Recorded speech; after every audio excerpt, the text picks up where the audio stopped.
வணக்கம். Great ventures வழங்கும் லாபம் கமாடிட்டியில் ஜெயிக்கலாமாங்க. இன்றைய நிகழ்ச்சிக்கு நம் அரங்கத்திற்கு வந்திருப்பவர் கிரேட் வெஞ்சர்ஸ் நிறுவனத்தின் தலைவரான திரு ஹரிஹரன் அவர்கள். கமாடிட்டியில் ஜெயிப்பது எப்படி என்பது குறித்து நம்முடைய விளக்கம் அளிக்க இருக்கிறார். நேர்களை நீங்கள் செய்ய வேண்டியது டிவி ஸ்கிரீன்ல பிளாஷ் ஆகிட்டு இருக்க இந்த நம்பருக்கு டயல் செய்து உங்கள் கேள்விகளை கேட்கலாம். வாங்க நிகழ்ச்சி போகலாம். வணக்கம் சார். நேற்று கமாடிட்டி வாணிபம் பொதுவா எப்படி இருந்தது? நேற்றையின் போக்கு எப்படி சார் இருந்தது? நேற்று இந்த தங்கம் தொடர்ந்து உலக சந்தையில் அங்க $1270 பிரேக் ஆச்சுன்னா மார்க்கெட் ஃபால்னு எதிர்பார்த்தோம். அதே மாதிரி மார்க்கெட் இறங்கி $1258 பக்கம் மார்க்கெட் இறங்கி இருக்கு. தங்கம் மட்டுமல்ல, வெள்ளியும் கூடவே வந்து அதோட என்ன பெர்சன்டேஜ் அதே பெர்சன்டேஜுக்கு வெள்ளியும் இறங்க ஆரம்பிச்சிருக்கு. அதே இங்க இந்திய சந்தையில் எடுத்து பார்த்தோம், நேற்று முன்தினத்துக்கும் நேற்றுக்கும் கம்பேர் பண்ணா MCXல ஒரு $100 10 கிராமுக்கு கோல்டு மெகா வந்து இறங்கி தான் முடிவடைஞ்சிருக்கு. ஈவன் கோல்டு மினியும் அதே அளவு தான் முடிவடைஞ்சிருக்கு. So gold and silver major support பிரேக்கே இருக்கிறதுனால ஆல்ரெடி நேற்றே சொன்ன மாதிரி படிப்படியாக இறங்க தான் ஆரம்பிக்கும். ஆனால் இறங்க ஆரம்பிக்கும்ன்றதுனால நீங்க வந்து லாங் ஹோல்ட் பண்ண வேண்டாம். அதாவது பை பண்ணிட்டு நம்ம நாளைக்கு பார்த்துக்கலாம் ஹோல்ட் பண்ண வேண்டாம். இன்ட்ராடேல நீங்க பை பண்ணி ட்ரேட் பண்றதும் நல்லது. அதாவது டவுன் படிப்படியா ஒரே மார்க்கெட் கிராஷ் மார்க்கெட்னா நீங்க செல் போயிட்டு எடுத்துடலாம். மார்க்கெட் ஃபால் மார்க்கெட் கிடையாது, கிராஷ் மார்க்கெட் கிடையாது. இறங்கும் ஏறும் ஏறி இறங்கும் அப்படிங்கறதுனால உங்களுக்கு லெவல்ஸ் பார்த்து பை மோட்ல இருந்துச்சுன்னா பை பண்ணி ஒரு சிறிய ப்ராஃபிட் எடுங்க. செல் மோட்ல போனீங்க அப்படின்னா செல் மோட்ல போயும் மினிமம் லெவல் ப்ராஃபிட் எடுத்து இன்ட்ராடேல வெளியாகிறது நல்லதுன்னு சொல்லுவேன். கச்சா எண்ணெயை பொறுத்தவரை திங்கட்கிழமை அன்னைக்கு யூஎஸ் மார்க்கெட் இல்ல அப்படிங்கறதுனால நேற்று வரக்கூடிய இன்வென்ட்ரி இன்னைக்கு தான் வருது. அதனை அந்த போர்காஸ்ட் எதிர்பார்த்து இன்வென்ட்ரி டேட்டா வந்து கொஞ்சம் நல்லா இருக்கும், சப்ளை அதிகமா இருக்கும் அப்படிங்கிற ஒரு எதிர்பார்ப்புனால மார்க்கெட் ஆல்ரெடி அந்த $103 கீழே மார்க்கெட் நேற்று முடிவடைஞ்சு இப்போ ஆன்லைன்ல 102.98 நேற்று இருக்கு மார்க்கெட். இன்னைக்கு இன்வென்ட்ரி கொஞ்சம் பலகீனமா ஸ்ட்ராங்கா இருக்கும், சப்ளை கொஞ்சம் அதிகமா இருக்கும், டிமாண்ட் கொஞ்சம் வீக்கா இருக்கும் தான் ஒரு நியூஸ் வந்திருக்கு. பேஸ் மெட்டல்ஸ் எடுத்து பார்த்தோம்னா சைனா தான் மேஜர் மார்க்கெட்டா இப்போதைக்கு இருந்துட்டு இருக்கு. அதாவது இரண்டு விஷயங்கள் கவனிக்க வேண்டிய ஒன்னு என்னன்னா, யூரோப்ல கட் பண்ண இன்ட்ரெஸ்ட் ரேட்டும் சைனால வந்து நேற்று வெளியான கன்ஸ்ட்ரக்ஷன் டேட்டா, அதாவது கட்டுமான பணிகள் வந்து கொஞ்சம் குறைக்கலாம்னா அங்க எக்கானமி சரியில்லை அப்படிங்கறதுனால. அதுக்கு ஆப்போசிட்டா பார்த்தோம்னா யூஎஸ்ல வந்து S&P, அதாவது ஸ்டாக் மார்க்கெட் ரொம்ப நல்லா போயிட்டு இருக்கு, டாலரும் கொஞ்சம் பெட்டரா இருக்கு அப்படிங்கறதுனால யூஎஸ்ஐ சார்ந்த அடுத்து வந்து யூரோப், இந்த இரண்டு நாடுகள்ல வந்து மறுபடியும் பேஸ் மெட்டல்ஸ்க்கான டிமாண்ட் இருக்கலாம் அப்படிங்கறதுனால. சைனீஸ் மார்க்கெட் டிமாண்ட் இல்ல, பட் யூரோப்பியன் மார்க்கெட் டிமாண்ட் இருக்கு. சோ இதுல நம்மள என்ன புரிஞ்சுக்கலாம்னா, மார்க்கெட் வந்து அப்ஸ் அண்ட் டவுன்ஸ் இருக்கும், பட் சைட்வேவ் மார்க்கெட் தான், ட்ரெண்டி மார்க்கெட் கிடையாது அப்படிங்கலாம். சைட்வேவ் மார்க்கெட் அப்படின்னா இன்ட்ராடேக்கு it's always best market to ட்ரேட்னு சொல்லலாம். நன்றி. தொடர்ந்து பேசலாம் சார். மதுரையில இருந்து ஒரு நேர் லைன்ல இருக்காங்க. வணக்கம் ராஜேஷ். பேசுங்க சார். வணக்கம் ராஜேஷ். வணக்கம் சார். வணக்கம். வணக்கம், சொல்லுங்க. சார், இந்த நிக்கல் ஒன்று ஸ்டார்ட் பேசுங்க சார், 1140 மினி நிக்கல் மினி. அது எப்படி சார் இன்னைக்கு மூமெண்ட்? 1140 ஷார்ட் போயிருக்கீங்க. மார்க்கெட் 1136 முடிவடைஞ்சது. ஏற்கனவே லாபத்துல தானே இருக்கீங்க நீங்க. அப்படி இருக்கும்போது எதனால ஹோல்ட் பண்றீங்கன்னு தெரியல. இருந்தாலும் இன்னைக்கு இன்ட்ராடேல ஒரு சின்ன அட்வான்டேஜ் எடுத்து பாருங்க. இன்கேஸ் 1134 மார்க்கெட் இறங்கி ட்ரேட் ஆச்சு, ஓப்பனாகி ட்ரேட் ஆச்சு அப்படின்னா செல்லிங் ஹோல்ட் பண்ணி 1123 24 வெளியேடுங்க. அதே வந்து 1152 இல்ல $53 மேல போச்சு அப்படின்னா ஸ்டாப் லாஸ் போட்டு வெளியாகிறது நல்லது, ஹோல்ட் பண்ணாதீங்க. சார், தங்கம் இறக்குமதி குறித்து நிறைய செய்திகள் வந்து இப்ப வெளிவந்த வண்ணம் இருக்கு. தங்கம் இறக்குமதி கட்டுப்பாடு வந்து தளர்த்தப்பட்டதுனால நடப்பு கணக்கு பற்றாக்குறை வந்து 2.5% வந்து அதிகரிக்க வாய்ப்பு இருக்குன்னு சொல்றாங்க. இதனுடைய சாதகம் என்ன? இந்த புதிய அரசு வந்து தற்போதைய இந்த விலக்கு வந்து தளர்த்தப்பட்டிருக்காங்க சார், அதை பத்தி சொல்லுங்க. அதாவது கடந்த ஆட்சி இருந்தப்போ பார்த்தோம்னா நடப்பு கணக்கு பற்றாக்குறை அதிகமாச்சு, தங்கம் இறக்குமதியினால அதிகமாச்சு அப்படின்ட்டு அவங்க கூட சொல்லல. பொதுவான பொருளாதாரம் சரியில்லாதனால நடப்பு கணக்கு பற்றாக்குறை அதிகரிச்சுது. அதற்கு முதல் அதை வந்து கண்ட்ரோல்ல எடுத்துட்டு வரணும் அப்படின்னா உடனே தங்கத்துல வந்து ஒரு விதி விதிக்கலாம் அப்படிங்கிறதுக்காக தான் அந்த நார்ம்ஸ் எல்லாம் எடுத்துட்டு வந்து ஸ்டாப் பண்ணாங்க. பட் ஆக்சுவலா வந்து சிறந்த ஆட்சி இருந்தால் கண்டிப்பா வந்து என்ன இருக்குன்னா கரண்ட் அக்கௌண்ட் டெபிசிட் வராது. தங்கம் வாங்குறது தப்பே கிடையாது. ஆனால் அதிக விலையில வாங்க வேண்டாம்னு சென்ற ஆட்சியும் அட்வைஸ் பண்ணியிருந்தது நல்ல விஷயம் தான். ஆனால் இங்க இந்தியாவில் அதிக விலை போனதுக்கு காரணமும் அவங்க விதிக்கப்பட்ட 10% வரி தான். சோ இந்த ஆட்சி வந்து தங்கத்தை கண்ட்ரோல் பண்றதுனால நடப்பு கணக்கு பற்றாக்குறையை கண்ட்ரோல் பண்ணாம அந்த ஒரு தொழிலும் வளரட்டும். காரணங்கள் எடுத்து பார்த்தோம்னா இதனால ஸ்மக்லிங் அதிகமாச்சு. அதுக்கு ஸ்மக்லிங் அதிகமாகும் போது கருப்பு பணங்கள் நடமாடுவது ரொம்ப அதிகமாச்சு. ஒவ்வொரு நாளும் இந்த லைக் இன்வெஸ்டிகேஷன் ஏஜென்சிஸ்க்கும் சரி இல்ல காவல்துறைக்கும் பெரிய அளவுல வேலை இருந்துட்டு இருந்தது. ஈவன் கஸ்டம்ஸ்க்கும் சரி பெரிய அளவுல வேலை இருந்துட்டு இருந்தது. அது ஒரு பக்கம். மற்றொன்று இந்த சிறு நகை கடைகள் பெரிய அளவுல பாதிக்கப்பட்டாங்க. அதனை அடுத்து பெரிய அளவுல இருக்கக்கூடிய நகை கோல்டு மேனுஃபேக்சரர்ஸ், அது ஜுவல்லரி மேனுஃபேக்சரர்ஸும் பெரிய அளவுல பாதிக்கப்பட்டாங்க. இந்த மாதிரி நிறைய காரணங்கள் இருந்ததுனால அந்த தொழில் வளரட்டும் அப்படிங்கிற ஒரு நோக்கத்துல இதை குறைச்சிருக்காங்க. ஒன்று. இரண்டாவது, நேரடியாக 10% அப்படிங்கிறது குறைக்கலாம் அப்படிங்கிற மாதிரி சொல்லியிருக்காங்க. ஸோ கரண்ட் அக்கௌண்ட் டெபிசிட்டை குறைக்கிறதுக்கு தங்கத்தின் விலையை மட்டும்தான் கண்ட்ரோல் பண்ணி நம்ம குறைக்க முடியும் அப்படிங்கிறது புதிய ஆட்சிக்கு அந்த எண்ணம் இல்லை. அதனால இதை பல வகையில கண்ட்ரோல் பண்ணலாம்.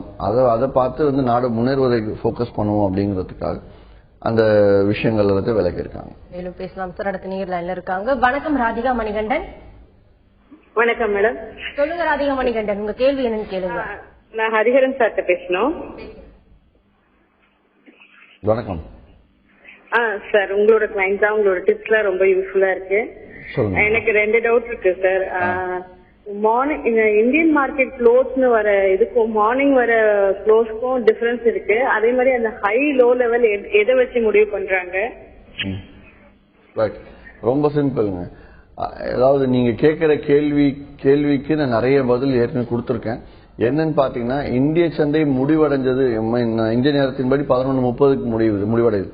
இது முடிவடைஞ்சதுக்கு அப்புறமா பார்த்தோம்னா உலக சந்தைகள் எல்லா நாடுகளும் மற்ற நாடுகள் எல்லாமே வியாபாரம் நடந்துட்டு இருக்கு. அதுதான் கர்ப் மார்க்கெட் அப்படின்னு சொல்லுவோம். அங்க ட்ரேடிங் ஆகும்போது என்ன ஆகும், ஆக்சுவலா அமெரிக்க சந்தை இந்திய நேரத்தின்படி அதிகாலை 3:30 தான் முடிவடையுது. ஸோ அது வரையில அந்த மாறுதல்கள் என்ன இருந்தாலும் அடுத்த நாள் காலையில இந்திய சந்தை ஓபன் ஆகும் போது அந்த மாறுதல் டைரக்டா அப்படியே பிரதிபலிக்கும். அதனாலதான் நான் என்ன சொல்லுவேன்னா, இன்ட்ராடேல முடிச்சுக்கோங்க, கேரி ஃபார்வர்ட் எடுத்துட்டு போகாதீங்க. ஏன்னா நம்ம தூங்கும் போது நிறைய விஷயங்கள் கமாடிட்டி மார்க்கெட் நடந்துட்டு இருக்கு. அதனால நம்ம முதலீடுகள் அப்படியே விட்டுட்டு போகணும்னா அடுத்த நாள் காலையில் என்ன வேணாலும் லாபமாகிறது குறைவா தான் இருக்கு. எப்பவுமே எடுத்து பார்த்தோம், நஷ்டமாகிறது அதிகமா இருக்கு. அதனால தான் சொல்லுவேன், கேரி ஃபார்வர்ட் பண்ணாதீங்க, இன்ட்ராடேல முடிச்சுக்கோங்க அப்படின்னு சொல்லுவேன். அடுத்த கொஸ்டின் கேட்டிருந்தாங்க. தங்கத்தை பத்தி கேட்டிருந்தாங்க சார். தங்கம் இனி வரும் காலங்களில் உயரமா இறங்குமான்னு கேட்டிருந்தாங்க. அதாவது கோல்ட பொறுத்தவரையில market like slowly it's week trend market தான். பட் நீங்க கேட்ட கேள்வி இதுதான், லைக் இந்தியன் மார்க்கெட் முடிவடைஞ்சதுக்கு அப்புறமா ஏன் அந்த கேப் வருது அப்படின்னு சொல்லிட்டு, அந்த gap reason US market run ஆகுறதுனால. தொடர்ந்து பேசலாம் சார். மதுரையில இருந்து ஒரு நேர் லைன்ல இருக்காங்க. வணக்கம் Muthupandian. Good morning sir. Good morning sir. நான் உங்களோட கிளைண்ட் சார். இப்ப ஃபேஸ் மெட்டல்ஸ்ல நல்லா போயிட்டு இருக்கோம் நீங்க கொடுக்குற டிப்ஸ் எல்லாம். Very good. எனக்கு என்னன்னா, இப்ப சார் மார்க்கெட் மார்னிங் 11:30 வரை கொஞ்சம் அனலைஸ் பண்ற மாதிரி இருக்கு. திருப்பி இந்த நியூஸ் எல்லாம் சொல்றாங்க, அதெல்லாம் இண்டஸ்ட்ரி போய் பார்த்து இந்த மார்க்கெட் எப்படி போகும், மூவ்மெண்ட் ஃபேஸ் மெட்டல்ஸ் எப்படி போகும்ன்றத நான் எப்படி கண்டுபிடிக்கிறது? ரைட். அதாவது செய்தியின் அடிப்படை செய்திகள் வெளியா அதுச்சுன்னா ட்ரேட் பண்ணலாமான்னு கேக்குறீங்க. செய்தியின் அடிப்படையில் ட்ரேட் பண்ணாதீங்க. பண்ணீங்க அப்படின்னா செய்தி முடிவடைஞ்சு அதை செய்திகள் வந்ததுக்கு அடுத்த ஒரு 10 நொடி இல்ல 20 நொடிக்குள்ளேயே அதற்கான மாறுதல்கள் முடிஞ்சிட்டு நம்ம கைக்கு அந்த செய்தி வரத்துக்கே நம்ம நாலேஜ்க்கு வரத்துக்கே 2-3 நிமிடங்கள் மினிமம் ஆயிடுது. சோ அதுக்கப்புறம் நம்ம அந்த செய்தியின் அடிப்படையில் வியாபாரம் செஞ்சோம்னா அது ஒரு போலியான வியாபாரம், அதாவது ஒரு சரியான ஒரு வியாபாரமா இருக்காது. அதாவது நம்ம முடிஞ்சு போன செய்தியை வச்சு நம்ம வியாபாரம் பண்றது திறமை கிடையாது. அதனால அதை வச்சு ட்ரேட் பண்ணாதீங்க. டெக்னிக்கல்ஸை பார்த்து ட்ரேட் பண்ணுங்க. அளவுகள் நீங்க கத்துக்க முடியாது அப்படிங்கிறதுக்காக தான் கிரேட் வெஞ்சர்ஸ்ல நாங்களே கொடுத்துட்டு இருக்கோம். ஸோ அந்த அளவுகளை அப்சர்வ் பண்ணி வாங்குங்க, ட்ரேட் பண்ணுங்க. நியூஸை தெரிஞ்சுக்கோங்க. அதுக்கு நியூஸை அவாய்ட் பண்ணாதீங்க. என்ன செய்திகள் வருதுங்கிறத தெரிஞ்சு உங்க நாலேஜ் இம்ப்ரூவ் பண்ணிக்கோங்க. அதுக்கு செய்தியை யூஸ் பண்ணிக்கோங்க. தொடர்ந்து பேசுவோம். அடுத்த நேர் லைன்ல இருக்காங்க. வணக்கம் ராபர்ட். வணக்கம். ஹரிஹரன் சார் கூட பேசணுங்க. பேசுங்க. ஹலோ, வணக்கம் சார். வணக்கம், சொல்லுங்க சார். இப்போ நீங்க குடுக்கற லெவல்ஸ்ல பையோ செல்லோ பண்றோம் அப்படின்னா, இப்போ ஃபார் எக்ஸாம்பிள் காப்பர் இன்னைக்கு பை பண்றேன், உங்க லெவல் நீங்க எந்த ரேட்டு கொடுக்க சொல்றீங்களோ அந்த ரேட்டுக்கு அப்படி பை பண்ணும். 1 லாக் காப்பர் பை பண்ணும்போது மினில 4 காப்பர் செல் பண்ணிட்டு அது 2 பொசிஷன்லயுமே நான் வாட்ச் பண்ணி கீழேயும் மேலேயும் வரும்போது வித்துட்டோ அல்லது வாங்கிட்டோ வெளியில வர்றது பெட்டரா அப்படிங்கறது எனக்கு ஒரு சந்தேகம் சார். சரி, அதாவது இதுக்கு நீங்க வியாபாரம் செய்யாம இருக்கலாம். அதாவது காப்பர்ல அதாவது நீங்க சொல்றது கரெக்ட், அதாவது கரெக்ட் இந்த சென்ஸ் நமக்கு இல்லை. அது வந்து பெரிய பெரிய ட்ரேடர்ஸ் வந்து நல்லா ஒரு 1000 லாட் 2000 லாட்டா போட்டுட்டு 10 பைசா லாபத்துக்கு அந்த கேப்பை பார்த்து வெளியாகும். அதாவது நீங்க என்ன கேட்கறீங்கன்னா, காப்பர் மெகால பை பண்ணிட்டு காப்பர் மினில நான் அதுக்கு நேர்மாறா செல் போகலாமா அப்படின்னு சொல்லிட்டு கேட்கறீங்க. ஒன்று. இன்னொன்னு என்ன கேட்கறீங்க அப்படின்னா, காப்பர் கரண்ட் கான்ட்ராக்ட்ல வித்துட்டு அடுத்த கான்ட்ராக்ட் வாங்கிட்டு அடுத்த கான்ட்ராக்ட்ல விற்கிறவங்களும் இருக்காங்க. இல்ல காப்பர் கரண்ட் கான்ட்ராக்ட்ல வாங்கிட்டு காப்பர் மினி கரண்ட் கான்ட்ராக்ட்ல விற்கிறதுலாம் விற்கிற மாதிரிலாம் இருக்காங்க. சி, நம்ம வாங்கின ஒரு சைடு வாங்கினதே நம்ம விற்கிறதுக்கு நமக்கு தெரியாததுனால தான் நம்ம வந்து இன்னொரு பக்கம் போலாமான்னு நம்ம யோசிக்கிறோம். ஸோ அப்படி நீங்க போகும்போது பை சைடு லாபத்துல போச்சுன்னா கட் பண்ணிக்கிறேன், செல் சைடு லாபத்துல வந்துச்சுன்னா வந்து கட் பண்ணிக்கிறேன் அப்படின்னு சொல்றீங்க. சரி, பை லாபத்துல போகும்போது நீங்க பையை கட் பண்ணிக்கிறீங்க, செல் ஓப்பன்ல இருக்கும். அதுக்கப்புறம் மார்க்கெட் இறங்கினாலும் உங்களுக்கு லாபம், மேலும் மார்க்கெட் ஏறிடுச்சுன்னா செல்ல இருக்கிறது உங்களுக்கு நஷ்டம். இது ஒரு வகை. இன்னொரு வகை, நீங்க இது அப்படியே வந்து கிரேட் வெஞ்சர்ஸோட நான் கொடுக்கக்கூடிய 10.25 மணி அளவுகளை வச்சு நீங்க வியாபாரம் செய்யலாமான்னு கேட்கறீங்க. அதை வச்சு நீங்க செய்தாலும் இதே பிரச்சனை தான் வரும். அதாவது ஒரு 60% சரியா இருக்கலாம், 40% தவறா இருக்கலாம். ஏன்னா கிரேட் வெஞ்சர்ஸ்ல கொடுக்கக்கூடிய அளவுகள் 80% சரியா இருக்குன்னு நான் வந்துட்டு சொல்லல, இதை யூஸ் பண்ற எல்லா பொதுமக்களுமே சொல்லியிருக்காங்க, இன்வெஸ்டர்ஸ் சொல்லியிருக்காங்க. ஸோ அதனால நான் என்ன சொல்லுவேன்னா, 80% லாபம் கொடுக்கக்கூடியதை கூட நீங்க மிஸ் பண்றீங்க இதுல பை அதுல செல் பண்ணீங்க அப்படின்னா. அது ஒரு தவறான முறை. ஏன்னா நீங்க என்ன நினைக்கிறீங்கன்னு எனக்கு புரியுது, 2 பக்கம் போனாலும் நஷ்டமாகாம வியாபாரம் செய்யலாம். ஆனால் கண்டிப்பா சொல்றேன், ஒரு 2 வியாபாரம் செஞ்சு பாருங்க, உங்களுக்கு புரிஞ்சுன்னு. பையும் பண்ணுவீங்க, செல்லும் பண்ணுவீங்க. பை லாபத்துல போகும்போது பையை கட் பண்ணிக்கலான்ட்டு கட் பண்ணதுக்கு அப்புறம் செல் மட்டும் ஓப்பன், மார்க்கெட் இறங்கினா பரவாயில்ல உங்களுக்கு லாபம், அங்கிருந்து மார்க்கெட் ஏறிச்சு அப்படின்னா மறுபடியும் உங்களுக்கு நஷ்டம் தானே. அதனால அது ஒரு தவறான முறை. அது லைக் நியூ கம்மர்ஸோ இல்லைன்னா வந்து ஒரு 4-5 வருடம் வியாபாரத்தில் இருக்கவங்க கூட அதை செய்யக்கூடாது. ஒன்லி த ஜாபர்ஸ் சொல்லுவோம். அதுக்காகவே வந்து ஒரு 500 பேர் உட்காந்துக்கிட்டு ஒரு 2000-3000 வாங்கி வித்துட்டு இருப்பாங்க. அவங்களுக்கு தான் சரிப்படும், நமக்கு சரிப்படாது. தொடர்ந்து பேசலாம் சார். அடுத்த நேயர் லைன்ல இருக்காங்க. வணக்கம் ரத்னம். வணக்கம் ரத்னம். ஹலோ, சொல்லுங்க ரத்னம், கேள்வி என்னன்னு கேளுங்க சார். குரூடு நான் வந்து நேற்று 6.1 பை பண்ணிருக்கேன். இன்னைக்கு ட்ரெண்ட் எப்படி இருக்கும், இன்னைக்கு இன்வென்டரி எப்படி இருக்கும் கொஞ்சம் சொல்லுங்க சார். 6.1 பை பண்ணிருக்கீங்க. மார்க்கெட் நேற்று 6112 முடிவடைஞ்சிருக்கு. இன்னைக்கு எடுத்தோம்னா 6107க்கு கீழே மார்க்கெட் இறங்குச்சு அப்படின்னா நீங்க ஸ்டாப் லாஸ் போட்டு வெளியாகலாம். அந்த பை ஹோல்ட் பண்ணாதீங்க. வெளியாயிட்டு நீங்க ஃபர்ஸ்ட் டார்கெட் 6082ல நீங்க புக் பண்ணிட்டு 6107ல நீங்க ஸ்டாப் லாஸ் போட்டு வெளியாயிட்டு ஃப்ரெஷ்ஷா செல்லிங் எடுத்து ஒரு 20 ரூபாய் லாபத்துக்கு நீங்க வெளியாகலாம். இதே வந்து பை சைட்ல 6146 தாண்டிச்சுன்னா ஃப்ரெஷ்ஷா இன்னொரு லாட் கூட பை வேணாலும் பண்ணிக்கோங்க. ஃப்ரெஷ் ட்ரேடர்ஸ் பை ஃப்ரெஷ் என்ட்ரியை கொடுத்து பை பண்ணலாம். அப்போ முதல் டார்கெட் 6160 வரைக்கும் நீங்க வெயிட் பண்ணலாம். நன்றி சார். கிரேட் வெஞ்சர்ஸ்ல வந்து டெய்லி 2 டைம்ஸ் வந்து லெவல்ஸ் தரீங்க. சோ ட்ரேடர்ஸ் வந்து எந்த லெவல்ஸை பார்த்து ட்ரேட் பண்ணணும் சார்? 2 டைம்ஸ் அப்படிங்கிறது ஒன்னு இங்க தொலைக்காட்சியில கொடுக்கறது. இது வந்து மார்க்கெட் 10 மணிக்கு ஓபன். மார்க்கெட் ஓபன் ஆகிறதுக்கு முன்னாடி நேற்று இரவு முடிஞ்ச மார்க்கெட்டும் இன்று காலை வந்து அமெரிக்க சந்தையில் எப்படி இருக்குன்றத வச்சு நான் கொடுக்கக்கூடிய விஷயங்கள். ஸோ இது வந்து இட்ஸ் ப்ரீ மார்க்கெட் லெவல்ஸ். அதனால இதை விட மார்க்கெட் ஓபன் ஆனதுக்கு அப்புறம் 10 மணில இருந்து 10:15 மணிக்கு வரைக்கும் நடக்கக்கூடிய மூவ்மெண்ட்ஸை வச்சு கொடுக்கக்கூடிய அளவுகள் இன்னைக்கு ஆஃப்டர் மார்க்கெட் ஓபன் ஆனதுக்கு அப்புறம் கொடுக்கறதுனால அது இன்னைக்கு ட்ரெண்ட் எப்படி இருக்குன்னு பார்த்துட்டு கொடுக்கறதுனால இதை விட அது இன்னும் பவர்ஃபுல்லா இருக்கும். அதனால அதை பார்த்து யூஸ் பண்றதுதான் பெஸ்ட். இது வந்து கிரேட் வெஞ்சர்ஸ் இல்லாமல் ஜஸ்ட் லெவல்ஸை பார்த்து ப்ரீ மார்க்கெட் பொது எல்லாருமே யூஸ் பண்றதுக்காக அந்த 10:15 மணி அளவுகள் கிரேட் வெஞ்சர்ஸ் கிளைண்ட்ஸ்க்கு மட்டும். அந்த அளவுகள் வேணுமானாலும் 3 நாட்கள் நீங்க இலவசமா பெறலாம். கிரேட் வெஞ்சர்ஸ் தொடர்பு கொண்டு தொடர்ந்து 3 நாள் நீங்க இலவசமா ஒரு 2-3 கமாடிட்டிஸ்க்கு வாங்கி டெஸ்ட் பண்ணி பார்த்தீங்கன்னா உங்களுக்கு தெரிஞ்சிடும். மேலும் பேசலாம் சார். கோவையில இருந்து ஒரு நேயர் லைன்ல இருக்காங்க. வணக்கம் மணிகண்டன். வணக்கங்க, குருகிட்ட பேசுங்க சார். வணக்கங்க. வணக்கம் சொல்லுங்க சார். கோல்டு என்ன ட்ரெண்ட்ல ட்ரெண்ட் கொஞ்சம் கோல்டு வந்து டவுன் ட்ரெண்ட், ஆனா வந்து ரொம்ப ஸ்ட்ராங்கான டவுன் ட்ரெண்ட் சொல்ல முடியாது. ஸ்ட்ராங்கான டவுன் ட்ரெண்ட்னா $1270 பிரேக்கை நேரடி $1100 இல்ல $1050 போகும்ன்ற ட்ரெண்ட் கிடையாது. $1270 பிரேக்கை மார்க்கெட் 2 நாள் ஆகுது. 1200 இன்னைக்கு $1258 தான் போயிருக்கு மார்க்கெட், பெரிய ஃபால் ஆகல. சோ இது பியூர்லி வந்து சைட் வேவ், டவுன் ட்ரெண்ட்ல சைட் வேவ் மார்க்கெட். ஸோ அப்படி பார்க்கும்போது அதனால தான் சொல்லுவேன் நான், செல்லை மட்டும் எடுத்து மாட்டாதீங்க. பை எடுத்துனா ஒரு 4 நாள் ஏறும், இல்ல ஒரு 10 நாள் கான்ட்ராக்ட் முடியும் போது வந்து ஏறிட்டே இருக்கும். நம்ம இறங்கணும்னு நினைச்சிருப்போம், ஆனா ஷார்ட் போயிட்டு மார்க்கெட் அப் சைட்ல போய் லாஸ் பண்ணிருப்போம். அதனால தான் என்ன சொல்லுவேன், இன்ட்ராடேவா எடுத்து பண்ணுங்க, பையும் போகும் செல்லும் போகும், லெவல்ஸ் பார்த்து பண்ணுங்கன்னு சொல்லுவேன். தொடர்ந்து பேசலாம் சார். அடுத்த நேயர் லைன்ல இருக்காங்க. வணக்கம் ராஜேஷ். வணக்கம் மேடம். சொல்லுங்க ராஜேஷ், உங்க கேள்வி என்னன்னு கேட்கலாம். ஓகே, வணக்கம் சார். வணக்கம். நாங்க ரொம்ப நாள் ஃபேன் அண்ட் ரொம்ப நாளோடைய உங்கள்கிட்ட இதெல்லாம் வச்சு பண்ணிட்டு இருக்கேன், லெவல்ஸ் எல்லாம் வச்சு. எனக்கு ஒரு 2 டவுட்டுங்க, அதனால வேற யார்ட்டையும் கேட்டு கரெக்டா இது பண்ணல. 2 டவுட் எனக்கு. ஒண்ணு வந்து என்னன்னு கேட்டீங்கன்னா, உங்க லெவல்ஸ பார்த்துட்டு பட் என்னோட ப்ராஃபிட்ல நான் பண்ணிட்டு இருக்கேன் கரெக்டா. ரெண்டாவது விஷயம் என்னன்னா, அத பண்ணினது இன்னொரு டிப்ஸ் வர மாதிரி டிப்ஸ் வருது. சோ அது அந்த டிப்ஸ் வந்து அபவ் அப்படின்னு சொல்லி கொடுக்குறாங்க. அந்த அபவுக்குள்ள கரெக்டா வந்து பண்றேன், பதில அது வந்த காசு எனக்கு அப்படியே பிடிங்கிட்டு போயிடுது. பட் இதுக்கு நான் என்ன பண்ணணும்? இது வந்து எனக்கு மட்டும் இல்ல, கிட்டத்தட்ட என்னை சார்ந்த என்னோட நண்பர்கள் ஒரு 20 நம்பர்ஸ் இருக்காங்க, அவங்களும் சேர்ந்து இதை தான் பண்றாங்க. அதாவது பலமுறை நான் வந்து இத கருத்தரங்குகள் பயிற்சி வகுப்புலேயே சொல்லியிருக்கேன். நீங்க அளவுகள் பார்த்து லெவல்ஸ பார்த்து பண்ணுங்க, லெவல்ஸ மட்டும் பார்த்து பண்ணுங்க. டிப்ஸ் வந்து தனி, அது தனி ட்ராக், லெவல்ஸ் தனி ட்ராக், அண்ட் தென் லைக் சார்ட்டும் தனி ட்ராக். இப்ப டிப்ஸோட பெர்ஃபார்மன்ஸ் நீங்க போன மாதம் எப்படி இருந்திருக்கு பார்க்கணும்னா, நான் இப்ப இங்கே காட்டுறேன் உங்களுக்கு சைட்லயே. ஏதாவது கிரேட் வெஞ்சர்ஸ் வெப்சைட்டுக்கு போனீங்கனாலே உங்களுக்கு கிளியரா வந்து